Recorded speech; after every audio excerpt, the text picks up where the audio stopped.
ఎక్కు అన్నా ఇటు రావాలి.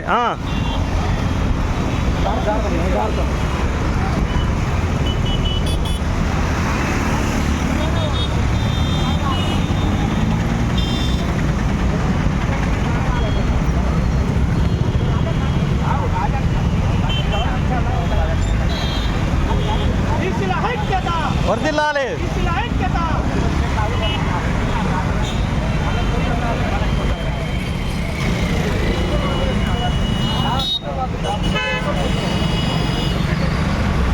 అన్నా ఏదైనా 2 మాటలు చెప్పురేనా స్పీచ్ లాగా.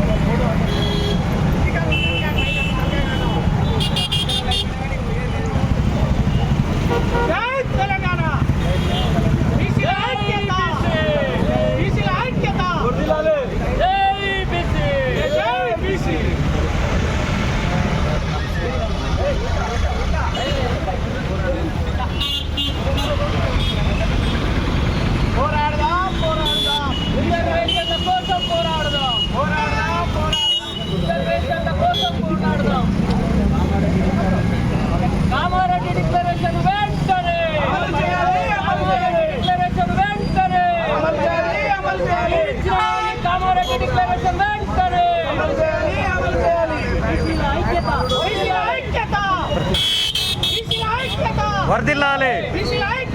వర్ధిల్లాలి. అమలు చేయాలి. అమలు చేయాలి. అమలు చేయాలి. తెలంగాణ కామారెడ్డి డిక్లరేషన్ వెంటనే. స్థానిక సంస్థల 42% రిజర్వేషన్ వెంటనే అమలు చేయాలి. ఏదైతే మీరు ఇచ్చిన హామీ కామారెడ్డి డిక్లరేషన్ వెంటనే అమలు చేయాలి. జై బీసీ. జై బీసీ. కామారెడ్డి డిక్లరేషన్ వెంటనే అమలు చేయాలి. స్థానిక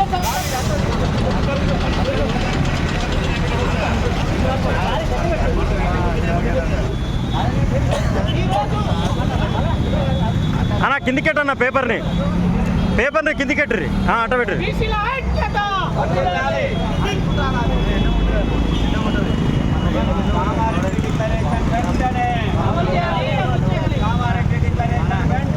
అమలు చేయాలి. అమలు చేయాలి. అమలు చేయాలి. స్థానిక సంస్థల్లో బీసీలకు 42% రిజర్వేషన్లను వెంటనే కల్పించాలి. స్థానిక సంస్థలలో బీసీలకు 42% రిజర్వేషన్లను వెంటనే సమగ్ర కులగణన. సమగ్ర కులగణన. సమగ్ర కులగణన. కాంగ్రెస్ పార్టీ ఎన్నికల ముందు బీసీలకు ఇచ్చినటువంటి హామీలను వెంటనే కాంగ్రెస్ పార్టీ ఎన్నికలకు ముందు ఇచ్చిన హామీలను వెంటనే కాంగ్రెస్ పార్టీ ఎన్నికలకు ముందు ఇచ్చినటువంటి హామీలను వెంటనే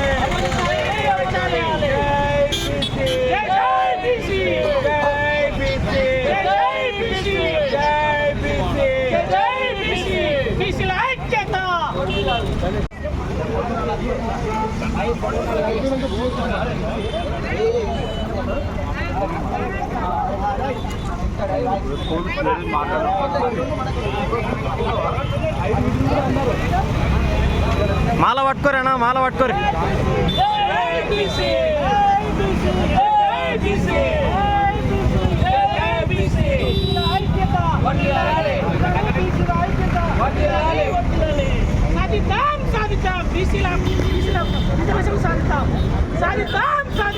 బీసీల రిజర్వేషన్లు సాధిద్దాం. బీసీల రిజర్వేషన్లు సాధిద్దాం. బీసీల రిజర్వేషన్ సాధిద్దాం. వర్ధిల్లాలి. వర్ధిల్లాలి.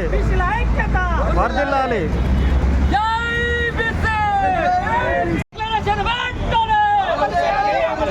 కామారెడ్డి డిక్లరేషన్ వెంటనే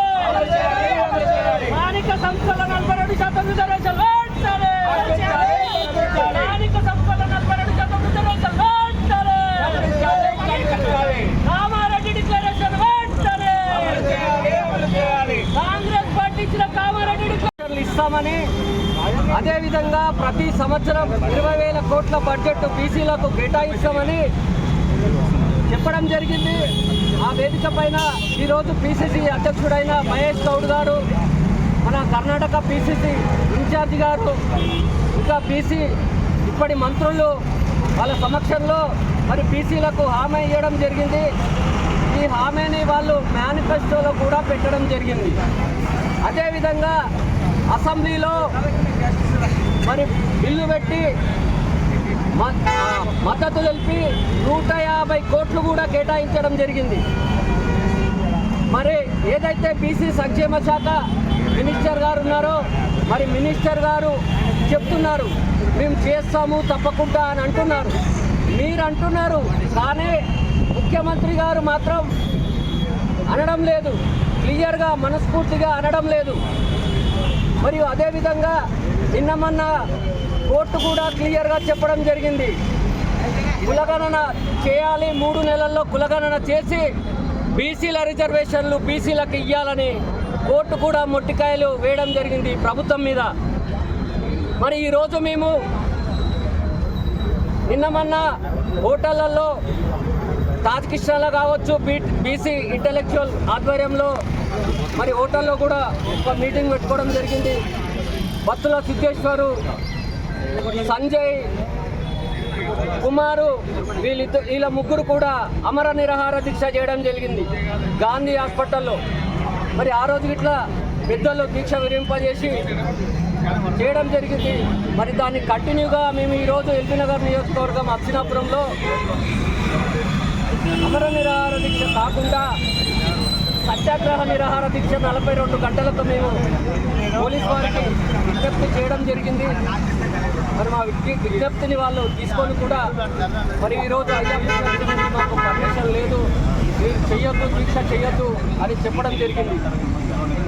మరి మేము ఏం అడుగుతలేము, మేము అడగముందే వాళ్ళే చెప్పారు రిజర్వేషన్లు ఇస్తామని.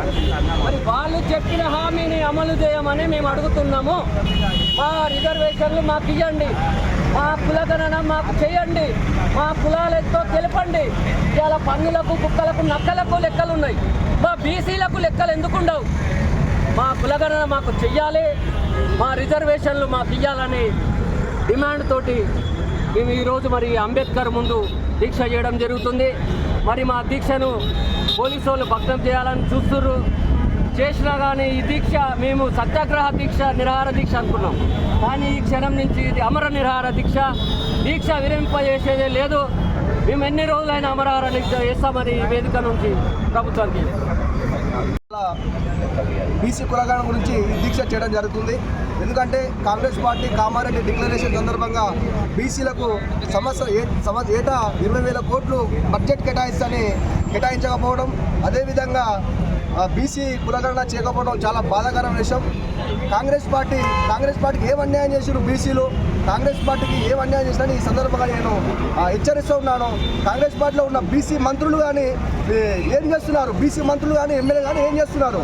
మీరు ఓడెక్కే వరకు ఓడమల్లన్నా, బోర్డు దిగాక ఓడమల్లన్నట్టు ఎమ్మెల్యేలు అయ్యేంత వరకు ఏమో బీసీలను వాడుకోరు, ఎమ్మెల్యేలు అయ్యాక బీసీలని మళ్ళీ కరివేపాకులు వాళ్ళ స్వార్థం కోసం వాడుకొని, చాలా స్వార్థం కోసం ఎమ్మెల్యేలుగా వాడుకొని ఎమ్మెల్యేలు అయ్యారు. మీరు ఈ క్షణమే ఇమ్మీడియట్లీ బొమ్మ మహేష్ కుమార్ గౌడ్ కానీ, వీళ్ళ ఐలే కానీ, ఉన్న ప్రభాకర్ కానీ ఇమ్మీడియట్లీ స్పందించి 3 నెలల్లో బీసీ కులగణన సర్వే చేయాలని ఈ సందర్భంగా ఈ కాంగ్రెస్ పార్టీ కానీ, కాంగ్రెస్ పార్టీ బీసీసీ అధ్యక్షుడు కానీ, వాళ్ళ ముఖ్యమంత్రి కానీ నేను తీవ్రంగా ఖండిస్తున్నాను, తీవ్రంగా హెచ్చరిస్తున్నాను. ఈ సందర్భంగా మీరు 3 నెలల్లో చేయకపోతే రాష్ట్రం అంతా అల్లకల్లోలమైందని సందర్భంగా అంబేద్కర్ సాక్షిగా చెప్తున్నాను. చాలా తీవ్ర పరిణామం ఉంటుంది రాష్ట్రంలో.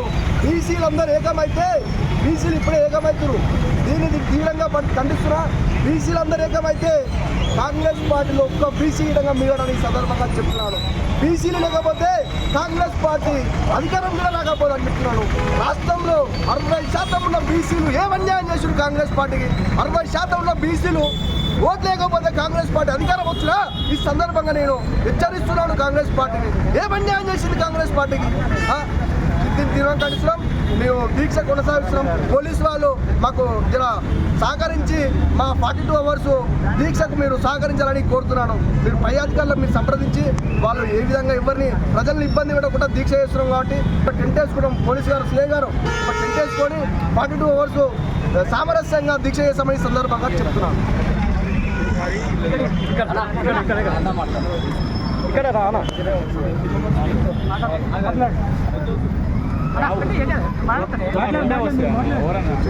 జై తెలంగాణ.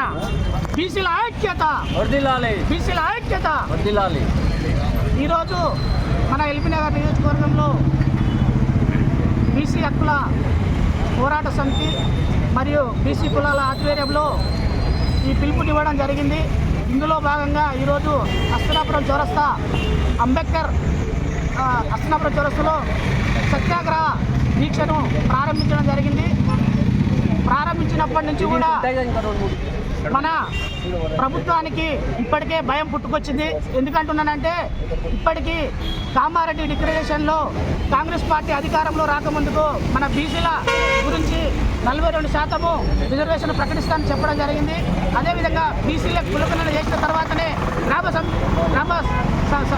గ్రామానికి సంబంధించినటువంటి సర్పంచ్ మరియు జడ్పీటీసీ ఎంపీటీసీ ఎలక్షన్లలో పెడతామని కూడా కులగణన చేసిన తర్వాతనే పెడతామని ప్రకటించడం జరిగింది. అదేవిధంగా ప్రతి సంవత్సరము 25,000 కోట్లు బడ్జెట్లో కేటాయిస్తామని కూడా చెప్పడం జరిగింది. అవన్నీ బీసీలకు హామీలు ఇచ్చి మన యావత్ తెలంగాణలో బీసీలను నమ్మించి మోసం చేసి ఈరోజు తెలంగాణ రాష్ట్రంలో కాంగ్రెస్ పార్టీ అధికారంలో రావడం జరిగింది. ఇప్పటికీ అధికారంలోకి వచ్చి 9 నెలల 11 రోజులు అవుతుంది. మేము ఇప్పటికీ అమరవీర దీక్షలు చేయబట్టి కూడా సుమారుగా 6 నెలలు అవుతుంది. అప్పటి నుంచి కూడా ఈ కాంగ్రెస్ ప్రభుత్వానికి కానీ కాంగ్రెస్ ప్రభుత్వంలో ఉన్నటువంటి రేవంత్ రెడ్డి ముఖ్యమంత్రి అయినాక కూడా ఇటువంటి స్పందన లేదు. అక్కడ ఎవ్వరు కూడా మాట్లాడట్లేదు. ఇప్పటికే అమరవీర దీక్షలు చేయడం జరుగుతుంది. మరియు ఇంటెలెక్చువల్స్ బీసీ ఇంటెలెక్చువల్స్ తెలంగాణలో మేధావులందరూ కూడా మీటింగ్లు పెట్టుకోవడం జరిగింది. వివిధ ఇంతకుముందు గతంలో ఆరుకృష్ణ చార్ల శ్రీనివాస్ గౌడ్ ఒక్కడే బీసీ ఉద్యమం చేస్తుండే. ఇవాళ యావత్ రాష్ట్రం మొత్తం కూడా బీసీ ఉద్యమం ఉచితంగా నడుస్తుంది. ఇది నిదర్శనం అని కూడా చెప్తున్నాను. ఎందుకంటే బీసీ ఉద్యమాన్ని ఎంత అణిచేస్తే అంత పైకి ఉవ్వెత్తున ఎగుస్తుంది. ఎందుకంటే మన యావత్ తెలంగాణ రాష్ట్రంలో బీసీల జనాభా 2.5 కోట్ల జనాభా ఉంది. 2.5 కోట్ల జనాభా ఉంటే మనకు కేటాయించిన సీట్లు ఏంటంటే సుమారుగా 19 సీట్లు కేటాయిస్తారు అసెంబ్లీలో. ఇప్పటికీ మనకి రావాల్సిన సీట్లు ఏంటంటే 72 సీట్లు రావాలి. 72 సీట్లు వచ్చినట్టయితే మనదే రాజ్యాధికారం. ఎవడు రాజ్యం ఇవ్వాల్సిన అవసరం లేదు. సుమారుగా లక్ష జనాభా ఉన్న వాళ్ళకేమో 13 సీట్లు కేటాయించడం జరుగుతుంది. ఒక్కసారి యావత్ తెలంగాణ ప్రజానికం కూడా ఆలోచించాలి. ఈ దీక్ష ద్వారా నేను కోరుతున్నాను. మరియు అదేవిధంగా 12 లక్షలు ఉన్న రెడ్డి సామాజిక వర్గానికి ఏమో 43 సీట్లు కేటాయించడం జరుగుతుంది. అన్ని పార్టీలు, రాజకీయ పార్టీలు. అది ఎంతవరకు సంబంధించి అదే బీసీలు 2.5 కోట్ల బీసీలు ఉంటే వాళ్ళకేమో మనకు 19 సీట్లు కేటాయించడం జరుగుతుంది. ఇది కరెక్ట్ అయిన న్యాయం కాదు. ఉద్యమం గత 30 సంవత్సరాల నుంచి ఆరుకృష్ణయ్య ఉద్యమాన్ని ప్రారంభించడం బీసీ ఉద్యమం. ఇప్పుడు మలిదశ ఉద్యమంలో ఇక్కడ ఉన్నటువంటి బీసీలు అందరూ చైతన్యం కావడం జరిగింది. కాబట్టి ఇక రానున్న రోజుల్లో విపరీతంగా ఉత్తరం అవుతుంది. కాబట్టి నేను కోరేది ఒక్కటే, ఈ దీక్ష ద్వారా నేను రేవంత్ రెడ్డి గారిని మరియు తెలంగాణ రాష్ట్ర ప్రభుత్వాన్ని కోరుతున్నా. ఎమ్మటే కులగణన చేసి బీసీల జనాభా ప్రకారంగా కులగణన చేసి రిజర్వేషన్ ప్రకటించాలని నేను కోరుకుంటున్నాను. బీసీల ఐక్యత, బీసీల ఐక్యత, ఐక్యత, వర్ధిల్లాలి. బీసీల ఐక్యత. కులగణన వెంటనే అమలు చేయాలి.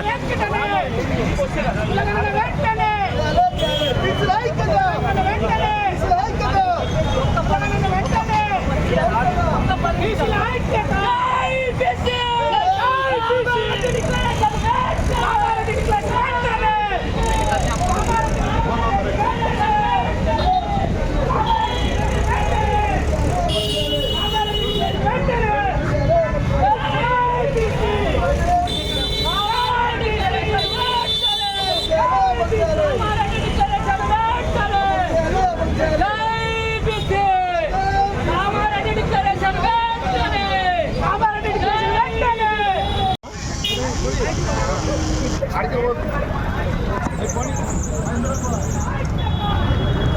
ఇల్లు పెట్టిందా అన్న?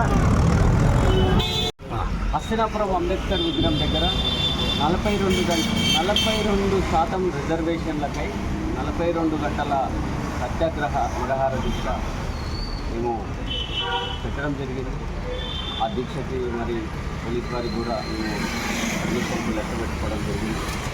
మరి చివరి క్షణంలో పర్మిషన్ లేదు, మేము ఇవ్వడం లేదు, మీరు కూర్చోవద్దని. మరి ఈరోజు నేను దీక్ష చూపించుకుంటే వచ్చి అక్రమంగా మా దీక్షను భగ్నం చేసి వనస్థలిపురం పోలీస్ స్టేషన్కి తీసుకురావడం జరిగింది. నా పేరు కోట్ల వాసు, బీసీ రిజర్వేషన్ పోరాట సమితి జాతీయ అధ్యక్షుడు, అదేవిధంగా బీసీ కులాల సమన్వయ వేదిక, బీసీ రిజర్వేషన్ పోరాట సమితి వేదికల ద్వారా మేము ఈ దీక్షను ఏర్పాటు చేయడం జరిగింది. ఈరోజు అరెస్ట్ చేయడం జరిగింది అక్రమంగా. మేము ఒక్కటే, కాంగ్రెస్ పార్టీ మేము అడుగుకు ముందుకే 42% రిజర్వేషన్లు ఇస్తామని చెప్పింది కామారెడ్డి కులగణన చేసి. దానికి అనుకూలంగానే మరి వాళ్ళు అసెంబ్లీలో తీర్మానం చేసి 150 కోట్ల బడ్జెట్ కూడా పెట్టడం జరిగింది. 26 జీవో రిలీజ్ చేసారు. నిన్న మొన్న కోర్టు కూడా మరి కులగణన చేయాలని ఆదేశాలు ఇవ్వడం జరిగింది రాష్ట్ర ప్రభుత్వం. మరి ఇంకా కులగణన స్టార్ట్ చేయకుండా మరి ముఖ్యమంత్రి గారేమో క్లియర్గా చెప్పడం లేదు. పుచ్చుల గుద్దులాటలాక ఒకసారి జనాభా లెక్కలు అంటాడు, రకరకాలుగా ముఖ్యమంత్రి మాటలు మాట్లాడడం జరుగుతుంది. ఒక బీసీ మంత్రి వచ్చి చేస్తున్నాం ఇంకెప్పుడు చేస్తారు? మేము ఒక్కటే, మీరు ఏదైతే డిక్లరేషన్ చేసిరో ఆ డిక్లరేషన్ అమలు చేయాలి. ఇంకా బీసీలకు 20 కోట్లు ప్రతి సంవత్సరం మేము కేటాయిస్తామన్నారు బడ్జెట్.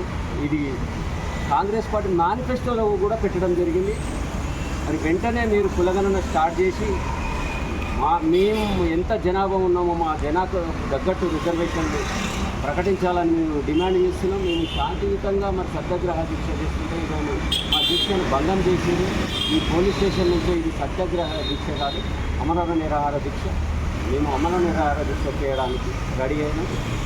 ప్రభుత్వం దిగిరావాలి కాదు, స్టార్ట్ చేయాలి. కులగణన స్టార్ట్ చేసే వరకు మేము ఈ అమరణ నిరాహార దీక్ష కొనసాగిస్తాం. ఏం చెప్తున్నామంటే, మీకు రేపేమన్నా అయితే వచ్చే వాళ్ళం కూడా మీరు ఈ ఉద్యమాలకు సహకరించాలి. గతంలో కూడా ఇలానే చేశారు. ఖబర్దార్, అగ్రకుల ఆధిపత్య పోలీస్ అధికారులారా ఖబర్దార్, మీరు మీ దొరగారికి చెప్పండి. మీరే ఇస్తానటువంటి రిజర్వేషన్లు మీరే ఇస్తా అన్నారు. కామారెడ్డి డిక్లరేషన్ మీరే ఇస్తా అని చెప్పారు, మీరే ప్రకటించారు. అవి అడుగుతున్నందుకు మమ్మల్ని పదే మీరు అరెస్టులు చేస్తున్నారు, ఉద్యమాలను ఇబ్బంది పెడుతున్నారు. మీరు అరెస్టులు ఉద్యమాలు చేస్తే ఈ ఉద్యమాన్ని ఆపలేరు. Thank you. హస్తినాపురం చౌరస్తాలో బీసీ కులాల సమన్వయ వేదిక ఆధ్వర్యంలో మరియు బీసీ రిజర్వేషన్ పోరాట హక్కుల సమితి ఆధ్వర్యంలో బీసీ రిజర్వేషన్ల గురించి ఈరోజు సత్యాగ్రహ నిరాహార దీక్షను ప్రారంభించడం జరిగింది. ప్రారంభించిన 5 నిమిషాలకే మమ్మలను పోలీసు వాళ్ళు వచ్చి అరెస్టు చేయడం జరిగింది. ఈరోజు మన గౌరవ ముఖ్యమంత్రి రేవంత్ రెడ్డి గారిని మరియు తెలంగాణ ప్రభుత్వాన్ని నేను అడుగుతున్నా, మనం ప్రజాస్వామ్యంలో ఉన్నామా, రాజరిక పాలనలో ఉన్నాను కూడా ఈ సందర్భంగా నేను గుర్తు చేస్తున్నాను. ఎందుకంటే యావత్ తెలంగాణ రాష్ట్రంలో 2.5 కోట్ల జనాభా ఉంది బీసీలను ఇప్పటికీ స్వతంత్రం వచ్చి 78 సంవత్సరాలు అవుతుంది. 78 సంవత్సరాల నుంచి కూడా మన బీసీలను చులకన భావంతో అప్పటి ప్రభుత్వాలు కానీ ఇప్పుడు వచ్చిన ప్రభుత్వం కూడా అదేవిధంగా చూడడం జరుగుతుంది. నేను యావత్ తెలంగాణలో ఉన్నటువంటి బీసీ సమాజం కూడా ఆలోచన చేయాలి. ఇంతకుముందుకు బీసీ ఉద్యమం అంటే ఒక ఆర్ కృష్ణ, ఒక జాజుల శ్రీనివాస్ గౌడే ఉండేది. ఇప్పుడు యావత్ తెలంగాణ రాష్ట్రం మొత్తం కూడా ఉద్యమిస్తుంది. బీసీల రిజర్వేషన్ల గురించి, బీసీల హక్కుల గురించి పోరాటం చేయడం జరుగుతుంది. కాబట్టి తక్షణమే మన గౌరవ ముఖ్యమంత్రి రేవంత్ రెడ్డి గారు బీసీ జనాభా ప్రకారంగా కులగణన చేసి తర్వాత గ్రామానికి సంబంధించినటువంటి గ్రామ సర్పంచ్, జెడ్పీటీసీ ఎలక్షన్లు పెట్టాలని నేను మన బీసీ హక్కుల పోరాట రాష్ట్ర సమితి అధ్యక్షుడిగా శ్రీరాములు గౌడ్ గారిని నేను తెలియజేస్తున్నాను. కాబట్టి ఖబర్దార్, ఈ ఉద్యమం ఇంతతోటి ఆగదు, ఇంకా ఉధృతంగా చేయడానికి కూడా మేము ముందుకెళ్తున్నామని కూడా ఈ సందర్భంగా తెలియజేస్తున్నాను. బీసీల ఐక్యత. చేయలేపురేనా పోరాడదాం. జై బీసీ. ఓట్లు మాయే, సీట్లు మాయే. గారు వచ్చి మరి వాళ్ళ వైఖరి ఏందో చెప్పారు. రిజర్వేషన్లపై వారు కూడా కొట్లాడతామని చెప్పారు. మేము స్వాగతిస్తున్నాము. అదేవిధంగా మరి ఈరోజు బీజేపీ పార్టీ వైఖరి ఏందో చెప్పాలి. మరి అదేవిధంగా ఈ బీజేపీ, కాంగ్రెస్, బీజేపీ పార్టీలలో ఉన్న బీసీ నాయకులు ఇప్పటికైనా మీరు ఆలోచన చేయాలి, మీరు బుద్ధి తెచ్చుకోవాలి. వాళ్ళు వేసే ఇందులని ఆశపడి ఆ పార్టీలలో ఉంటున్నారు. మన బీసీ సమాజం ఈరోజు చైతన్యవంతమైంది, గ్రామస్థాయిలో బలపడ్డారు. మన రిజర్వేషన్లు మన కోసమై రాష్ట్ర వ్యాప్తంగా దీక్షలు జరుగుతున్నాయి, అన్నీ జరుగుతున్నాయి. మీరు ఆ పార్టీలను వదిలి బయటకు వచ్చి మన బీసీ ఉద్యమానికి మద్దతు తెలపాలి, ఉద్యమంలో పాల్గొనాలి, నాయకత్వం వహించాలని తెలియజేస్తున్నాను. బీసీల ఐక్యత వర్ధిల్లాలి. సాధించాలి. సామాజిక న్యాయం సాధించాలి. సామాజిక న్యాయం సాధించాలి.